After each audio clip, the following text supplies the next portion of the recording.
कुमारी और आज हम करने जा रहे हैं क्लास 12 के 3.1 का क्वेश्चन आंसर, जिसमें हम क्वेश्चन नंबर 6 देख रहे हैं। ये बोल रहा है find the following values of x y z from the following equation.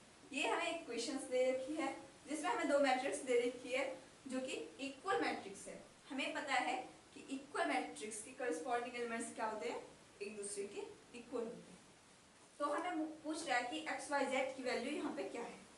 तो क्वेश्चन में फर्स्ट में अगर मैं देखूं, अगर हम यहाँ पे देखें तो करस्पॉन्डिंग एलिमेंट्स इक्वल होते हैं। ये इसके इक्वल होगा, ये इसके इक्वल होगा, ये इसके इक्वल होगा और ये इसके इक्वल होगा। जैसे कि 5 5 यहाँ पे इक्वल दे रखा है। तो वैसे ही x इक्वल टू क्या होगा, यहाँ पे x इक्वल टू क्या होगा, 1 होगा। हम इसे डायरेक्ट लिख देंगे x इक्वल टू 1। यहाँ पे देखो y इक्वल टू कितना होगा, 4 होगा। करस्पॉन्डिंग एलिमेंट्स इक्वल होंगे तो ये 4 और ये y क्या होगा, दोनों इक्वल होगा। उसी तरीके से z और 3 दोनों करस्पॉन्डिंग एलिमेंट्स हैं तो z क्या होगा, इक्वल टू 3। ठीक है, तो आप एक बार क्वेश्चन को नोट कर लीजिएगा आंसर में, देन ये आप आंसर लीजिएगा ना। हम सेकंड नंबर क्वेश्चन की तरफ चलते हैं। ये इसका सेकंड पार्ट है जिसमें हमें यहाँ पे भी पता है कि करस्पॉन्डिंग एलिमेंट्स इक्वल होते हैं। तो x plus y equal to 6 होगा, x plus y equal to 6 होगा। दूसरे में ये जैसे 2 इक्वल टू 2 है वैसे corresponding element this equal to this होगा और ये इसके इक्वल होगा। कौन देख सकते हैं, 5 प्लस जेड इक्वल टू 5। और वैसे ही x कॉमा और x y इक्वल टू 8। इन दोनों का मल्टीप्लिकेशन कितने के इक्वल आ रहा है, 8 के इक्वल आ रहा है। यहाँ पे भी ये x y है इक्वल टू 6 है। डायरेक्ट हम इसका आंसर नहीं निकाल सकते, हम इसको सॉल्व करेंगे देन हमारा आंसर आएगा। यहाँ पे देखो 5 प्लस जेड इक्वल टू, यहाँ पे 5 प्लस जेड इक्वल टू 5 है। ठीक है, इसका आंसर डायरेक्ट कर सकते हैं क्योंकि एक ही है, एक ही वेरिएबल है तो इसका आंसर हम डायरेक्ट निकाल सकते हैं। 5 अगर ये प्लस में इस साइड तो इक्वल टू किस साइड, माइनस में जाएगा तो ये 5 माइनस 5 0, तो z इक्वल टू हमारा 0 पहले निकलेगा। नाउ इन दोनों इक्वेशंस को देखो, इसमें भी x y है, इसमें भी x y है। अगर देखो यहाँ से मैं x की वैल्यू यहाँ पे पुट कर दूं तो हम लोग इसका आंसर निकाल सकते हैं। जैसे कि x इक्वल टू हो जाएगा यहाँ पे 8, ये मल्टीप्लाई में है तो इस साइड जाके डिवाइड में हो जाएगा, तो ये हो जाएगा 8/5। यहाँ पे मैं x की वैल्यू वही पुट कर रही हूँ, ये वाला, तो ये हो जाएगा 8/y plus y equal to 6। Now इसे हम ऐड करेंगे तो ये हो जाएगा हमारा y 8 plus y square equal to 6। ये हो जाएगा हमारा 8 plus y square equal to 6y। इसको मैं इस साइड ले आती हूँ, ये हो जाएगा y square minus 6y plus 8 equal to 0। ठीक है, अब हम इसे सॉल्व करेंगे तो 64 को हम लोग डिवाइड करेंगे, ये हो जाएगा हमारा, इसका हम लोग फ्रैक्शन निकालेंगे। ये हो जाएगा 2 3 जा 2 2 जा, ये हो जाएगा 2 1 जा 2 6 जा। अब देखेंगे कि क्या ये 8 आ रहा है, सॉरी ये 6 है, यस ये 6 है। तो हम लोग 6 को कैसे लिखे कि ये 8 आ जाए।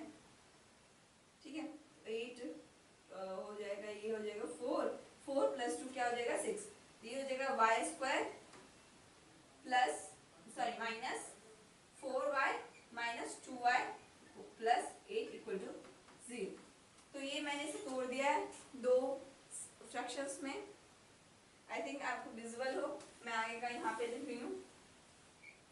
ठीक है, ये हो गया y square minus 4y minus 2y plus 8 equal to 0।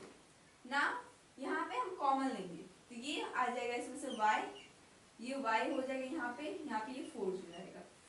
ठीक है, अगर y स्क्वायर में से कॉमन लिया y तो ये अंदर में y बच गया और यहाँ से मैंने y कॉमन लिया तो ये -4 हो गया। उसी तरीके से यहाँ पे हम लेंगे -2 कॉमन तो ये हो जाएगा हमारा y, ये हो जाएगा प्लस माइनस माइनस और ये हो जाएगा 4 इक्वल टू 0। तो y -2 into y -4 equal to 0। हमें यहाँ से y के दो वैल्यूज मिल जाएंगी, पहली y इक्वल टू 2 एंड दूसरी y इक्वल टू 4। ये कैसे निकलेंगे, इसे भी एक्सप्लेन कर देते हैं। y माइनस 2 इक्वल टू 0 डालेंगे पहली बार में, और दूसरी बार में डालेंगे हम यहाँ पे y माइनस 4 इक्वल टू 0। ठीक है, तो ये यहाँ से यहाँ आ जाएगा 2 और यहाँ से हो जाएगा ये 4। तो y के हमें दो वैल्यूज यहाँ पे मिल जाएंगी। नाउ मैं इसे इरेज करती हूँ, आप इसे पॉज करके नोट कर लीजिएगा। मैं इसे इरेज करके यहाँ लिखती हूँ, y इक्वल टू 2 है। पहली बार जब y इक्वल टू 2 होगा तो x इक्वल टू क्या वैल्यू आएगी, हमने देखा था x plus y equal to कितना है, 6 है।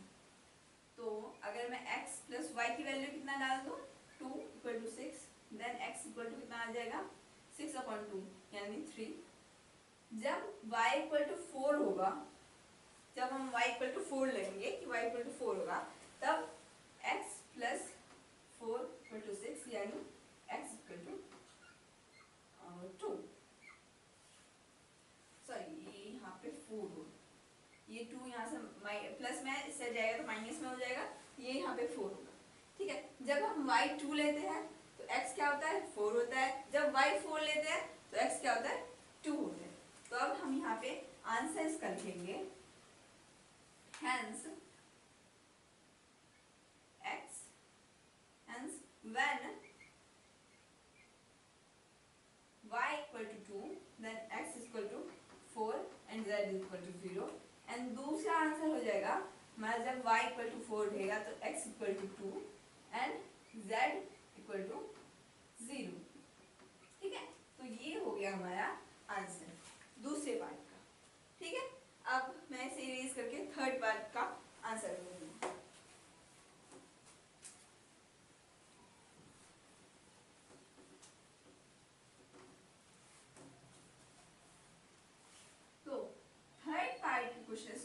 अगर थर्ड पार्ट पे हम ध्यान दें तो थर्ड पार्ट में हम क्या दे रखा है, x plus y plus z, ये कितने के इक्वल होगा, 9 के इक्वल होगा। ऑफ कोर्स ये यहाँ पे 9 के इक्वल होगा क्योंकि करस्पॉन्डिंग एलिमेंट है।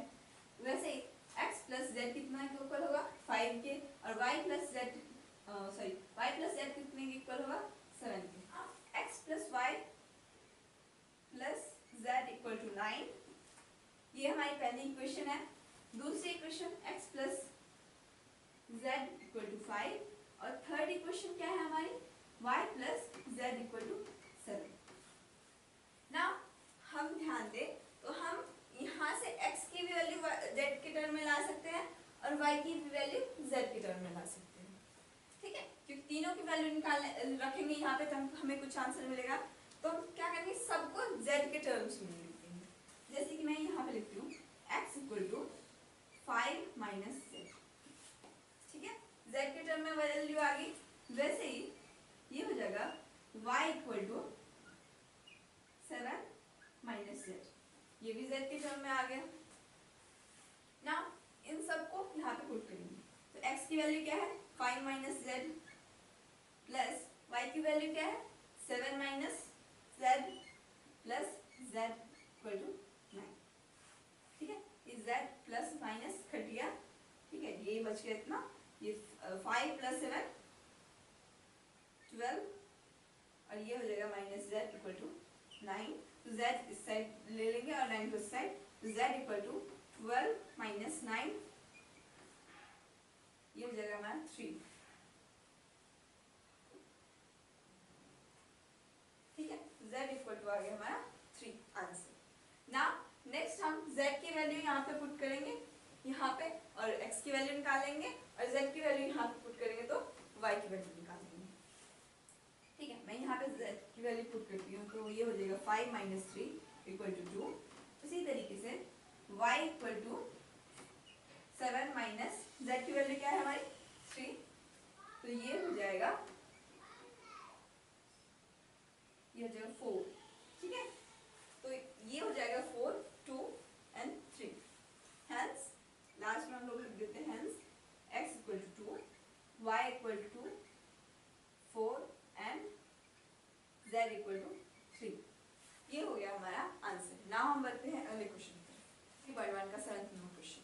ठीक है, तो ये क्वेश्चन है इक्वालिटी ऑफ मैट्रिक्स पर बेस्ड है ये क्वेश्चन। उस क्वेश्चन को पहले देखो, हमें ये पता है कि इक्वल जो मैट्रिक्स होते हैं उसके करस्पॉन्डिंग एलिमेंट्स क्या होते हैं, इक्वल होते हैं। तो करस्पॉन्डिंग अगर a माइनस बी है तो ये किसके इक्वल होगा, -1 के, ये इसके इक्वल होगा, ये इसके इक्वल होगा एंड ये इसके इक्वल होगा। ठीक है, क्लियर है, बेसिक चीज है ये। तो हम इसे ही इक्वेशन बना के हम लोग लिख देंगे। तो a minus B equal to -1। दूसरा 2a plus c equal to 5, 2a minus b, 2a minus b equal to 0 and 3c plus d, 3c plus d equal to 30। Alright, ये कुछ हमारा इक्वेशन है, हमें इससे अपना आंसर निकालना है। पहले देखिए ये a और b है, कोई क्वेश्चन और है जिसमें a और b दोनों साथ में आ रहा हो, तो ये एक और इक्वेशन है जिसमें a और b साथ में आ रहा है और इसमें भी साथ में आ रहा है। तो लेट्स से या तो आप इसकी यहाँ से कोई वैल्यू पुट कीजिए, एक की वैल्यू निकाल लीजिए और यहाँ पे पुट कर दीजिए, या फिर इसे क्या कीजिए, एक दूसरे से मल्टीप्लाई करके ऐड या सब्सट्रैक्ट कर दीजिए, हमारा आंसर आ जाएगा। मैं क्या करती हूँ, इसे पुट करने की कोशिश करती हूँ। ये हो जाएगा 2a, मैं a की वैल्यू यहाँ पे पुट करूँगी एंड देन हम लोग आंसर निकालेंगे। ये 2a, ये माइनस b है तो इससे चला जाएगा, ये प्लस में हो जाएगा।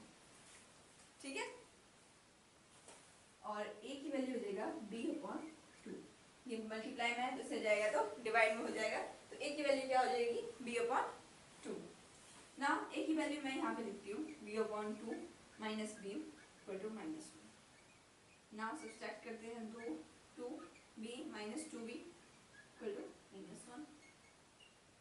तो ये हो जाएगा हमारा b minus 2b equal to, ये 2 इस साइड जाएगा तो ये हो जाएगा -2, 2 1 जा 2 और माइनस का माइनस, b -2 हो जाएगा तो ये हो जाएगा -b इक्वल टू -2। अगर माइनस दोनों साइड हटाएंगे, माइनस दोनों साइड काट देंगे तो b इक्वल टू हो जाएगा हमारा 2। ठीक है, b इक्वल टू हमारा हो गया 2। ना यहाँ पे a की वैल्यू निकालेंगे तो b/2, b की वैल्यू क्या है, 2 है, तो ये हो जाएगा 2/2, 2 कट गया तो ये हो जाएगा हमारा 1। तो a की वैल्यू क्या आ गई 1, b की वैल्यू 2 आ गई। यहाँ पे देखो, अगर मैं यहाँ पे a की वैल्यू पुट कर दूँ तो c की वैल्यू हमें मिल जाएगी, इजिली मिल जाएगी। ये है 2 मल्टीप्लाइड बाय a की वैल्यू क्या है हमारी 1 है, तो हम यहाँ पे 1 उठा लेंगे and plus c equal to 5। ये हो जाएगा 2 1 2 प्लस c इक्वल टू 5 और c इक्वल टू हो जाएगा हमारा 5, ये प्लस में है इस साइड, इक्वल टू के इस साइड जाएगा तो माइनस में 2 हो जाएगा, तो c इक्वल टू हो जाएगा हमारा 3 आंसर। एंड इसी तरीके से हम लोग c की वैल्यू यहाँ पे पुट कर देंगे तो हमें d की वैल्यू मिल जाएगी। ठीक है, ये हो जाएगा 3, c की वैल्यू क्या है हमारी 3 है, 3 multiplied 3 plus d equal to 30। Now 3 3 are 9, तो d इक्वल टू, सॉरी इसे मल्टीप्लाई करके मैं यहाँ पे एक स्टेप लिख ही देती हूँ, 9 प्लस d इक्वल टू 30, ये प्लस से साइड माइनस में चला जाएगा तो d इक्वल टू 30 माइनस 9, ये हो जाएगा हमारा 4, तो d इक्वल टू हो गया 4।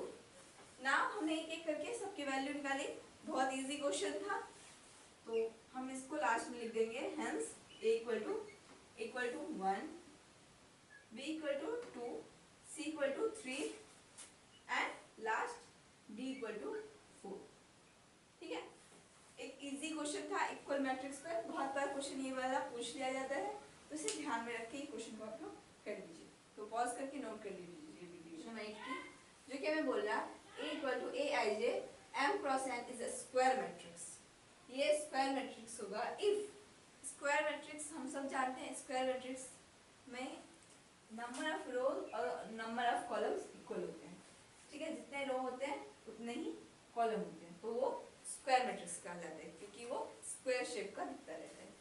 तो यहाँ पे नंबर ऑफ रो और नंबर ऑफ कॉलम को क्या डिनोट कर रहा, m और n, m cross n order है उसका, number of row multiply by number of column, तो ये हो जाएगा m इक्वल टू n। ठीक है, नंबर ऑफ रो और नंबर ऑफ कॉलम क्या होंगे, इक्वल। ना 9 नंबर क्वेश्चन की बात करें तो ये बोल रहा है which of the given values of x and y make the following pair of matrices equal. इनमें क्या ऐसा आंसर रहेगा जिसको इक्वल बनाएगा, ठीक है। तो हम लोग ये पुट करके चेक कर लेते हैं या आप लोग निकाल के देख सकते हैं। तो अगर हम निकालें इसे, यहाँ पे पुट करें इसे, ये अगर मैं यहाँ पे पुट करूँ तो ये होगा 3x + 7, ये इक्वल टू दिस आना चाहिए, इतने के इक्वल 0 आना चाहिए। अगर मैं ये पुट करूँ तो क्या ये आता है 3 × -1/3 + 7, क्या ये इक्वल आ रहा, 3 3 कट रहा, ये -1 + 7, ये इक्वल टू हो जाएगा 6 के। तो ये 0 के इक्वल नहीं आ रहा, तो ये आंसर नहीं होगा। सिंपल सी बात है कि ये आंसर नहीं होगा, तो ये तो पहले ही हट गया ये ऑप्शन। नाउ सी चेक करते हैं। तो यहाँ पे y = 7 है, y = 7 हर एक कंडीशन को सेटिस्फाई कर रहा है कि नहीं, हमें वो चेक करना है। और x = this, y = 7, y + 1 = 8, 7 + 1 = 8, ये इसको सेटिस्फाई कर रहा है ना। ये यहाँ पे y - 2 = 5, 5 - 2 7 - 2 = 5, क्या ये आता है? यस, आप बोलोगे ऑफ कोर्स ये आता है ना। x की वैल्यूज को यहीं पे पुट करके देखेंगे, क्या x की वैल्यू पुट करने पे हमें वही चीज मिलती है कि ये दोनों इक्वेशन सेटिस्फाई हो जाए। तो ये हो जाएगा 3, x की वैल्यू कितनी है -2/3 + 7, ये हो जाएगा -2 + 7, ये 0 नहीं आ रहा, इक्वल टू नॉट 0, ठीक है। ये आ जाएगा हमारा 5। तो ये क्या कर रही है, इसको सेटिस्फाई नहीं कर रही, तो सी नंबर ऑप्शन में हमारा करेक्ट नहीं है। अब हम लोग बी नंबर ऑप्शन को चेक करेंगे। तो x = -1/3, क्या ये इसको सेटिस्फाई कर रही, चेक करते हैं। सभी कंडीशन को चेक करना है हमें। +7 = 0, क्या ये पॉसिबल है? ऑफ कोर्स ये पॉसिबल नहीं है, ये -1/7 = 0 नहीं हुआ, ये हो जाएगा 6 = नॉट इक्वल टू 0। तो ये भी इसको सेटिस्फाई नहीं करेगी, तो ना ही ए पॉसिबल है, ना ही सी पॉसिबल है, ना ही डी पॉसिबल है। तो हमारा आंसर क्या होगा, नॉट पॉसिबल टू फाइंड, ठीक है। अगर आप इससे नॉर्मली भी फाइंड करने की कोशिश करोगे तो कोई एक परफेक्ट आंसर आपको फाइंड नहीं होगा इस क्वेश्चन में, ठीक है। इसका आंसर क्या हो जाएगा, नॉट पॉसिबल टू फाइंड, ठीक है। नाउ हम लोग बढ़ते हैं नेक्स्ट क्वेश्चन की तरफ। नाउ बच्चों हम लोग देखते हैं क्वेश्चन नंबर 10। इस क्वेश्चन में बोला the number of all possible matrices of order 3x3। Order क्या है मैट्रिक्स का, 3x3 है, और विद ईच एंट्री 0 और 1। एंट्री कितना है हमारा, 0 और 1, दो एंट्री हमें दे रखी है। तो एंट्री कितनी है, 2, और कितने ऑर्डर की होगी, ऑर्डर की होगी तो अंदर में एलिमेंट कितने होंगे, 3 3 9। तो हम इससे 9 से इसके ऊपर 9 पावर रख देंगे, तब हम इसको कैलकुलेट करेंगे तो हमारा आंसर आ जाएगा। तो हम इसे मल्टीप्लाई कर देंगे, 2 2 2 2, ये 9 वाली होगा, 4 5 6 7 8 9, 2 2 4 4 2 8 8 2 16, ये हो जाएगा 32। ये इसे ही फर्दर मल्टीप्लाई करते हैं, 2 4 4 2 8 8 2 16, 16 को अगर हम 32 से मल्टीप्लाई करें, ये हो जाएगा 6 2 2 1 6 1 19, ठीक है। ये हो जाएगा 19, और ये हो जाएगा 32, ये हो जाएगा 2 2 5, ये हो जाएगा 11 1 3 1 4, ये हो जाएगा 5। तो हमारा आंसर आ गया 5 1 2। आंसर नंबर डी हमारा क्या है, करेक्ट आंसर है, ठीक है। तो ये हो गया हमारा क्वेश्चन नंबर 10। मिलते हैं हम अगले वीडियो में नेक्स्ट कॉन्सेप्ट, न्यू क्वेश्चंस के साथ, ठीक है। तब तक के लिए बाय बाय।